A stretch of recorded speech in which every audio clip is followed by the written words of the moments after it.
Hello friends, welcome back to MKP English. நாம் இன்றைக்கி students இங்கிலீஷில் பேசும்போது அவங்க காமனாக பண்ணுற மிஸ்டேக்ஸை பற்றி தான் பார்க்க போகிறோம். அவங்க காமனாக எந்த மிஸ்டேக்ஸை பண்ணுறாங்க, அதை எப்படி சரியாக சொல்லணும் அப்படின்றத தான் நாம் இந்த வீடியோவில் பார்க்க போகிறோம் friends. Now let's get started. அவன் ஸ்கூலுக்கு போகிறான் அப்படின்னு நாம் தமிழில் சொல்லுவோம் இல்லையா, இதை ஸ்டூடெண்ட்ஸ் இங்கிலீஷில் பேசும்போது அவங்க எப்படி சொல்லுவாங்க அப்படின்னா ஹீ கோ டு ஸ்கூல் அப்படின்னு சொல்லுவாங்க. ஹீ கோ டு ஸ்கூல் அப்படின்றது கிராமட்டிக்கலாக அது ராங். அதை சரியாக எப்படி சொல்லணும் அப்படின்னா ஹீ கோஸ் டு ஸ்கூல் அப்படின்னு சொல்லணும். ஸ்கூலுக்கு போகிறது அப்படின்றது தினமும் நடக்கிற வேலை இல்லையா, தினமும் செய்கிற வேலை. இது மாதிரி தினமும் செய்கிற வேலை ப்ரொனவுன் ஹீ ஷீ இட், இது மூணுத்தில் ஏதாவது ஒன்று இருந்தது அப்படின்னா அந்த ஹீ ஷீ இட்டுக்கு அடுத்து வர வர்புக்கு நாம் எஸ்ஸை ஆட் பண்ணணும். அதனால் இங்கே கோக்கு நாம் எஸ்ஸை ஆட் பண்ணியிருக்கோம். ஜிஓ ஓவில் எண்ட் ஆகிறதுனால இஎஸ்ஸை ஆட் பண்ணியிருக்கோம். இல்லைனா எஸ்ஸை ஆட் பண்ணால் மட்டும் போதும். நான் நேற்று மார்க்கெட்டுக்கு போனேன் அப்படின்றத சில பேர் எப்படி தப்பாக சொல்லுவாங்க அப்படின்னா I was go to the market yesterday அப்படின்னு சொல்லுவாங்க. அவங்க என்ன நினச்சிக்கிட்டு வாஸ் கோ அப்படின்னு சொல்கிறாங்கன்னா இந்த சென்டென்ஸ் பாஸ்ட் டென்ஸில் இருக்கிறதுனால வாஸ் போடணும், பாஸ்ட் டென்ஸ்னால் வாஸ் தானே, அதனால் வாஸ் போடணும் அப்படின்னு அவங்க நினைக்கிறாங்க. இப்போது கோக்கு ஏற்கனவே பாஸ்ட் வர்பு ஒன்று இருக்கிறதுனால நாம் வாஸ் போட தேவையில்லை.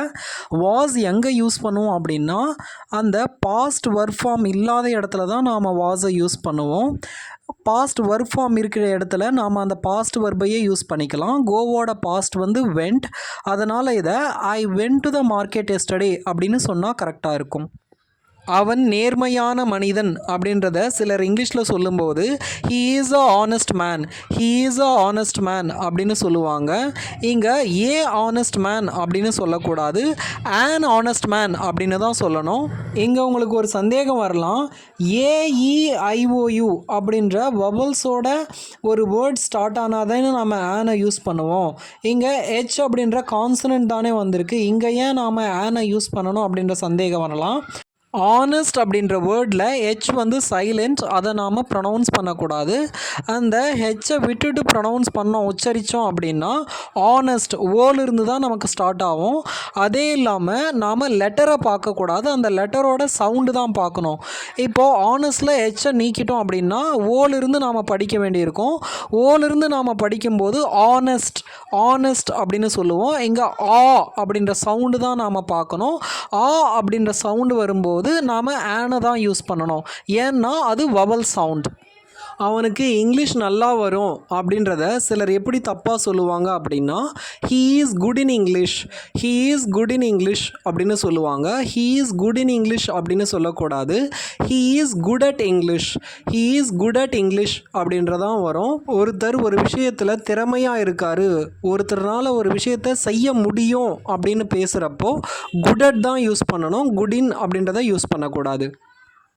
நான் ஹோம்ஒர்க் எழுதலை அப்படின்றத ஸ்டூடெண்ட்ஸ் எப்படி சொல்லுவாங்க அப்படின்னா ஐ டிடன்ட் ரோட் ஹோம்ஒர்க் அப்படின்னு சொல்லுவாங்க.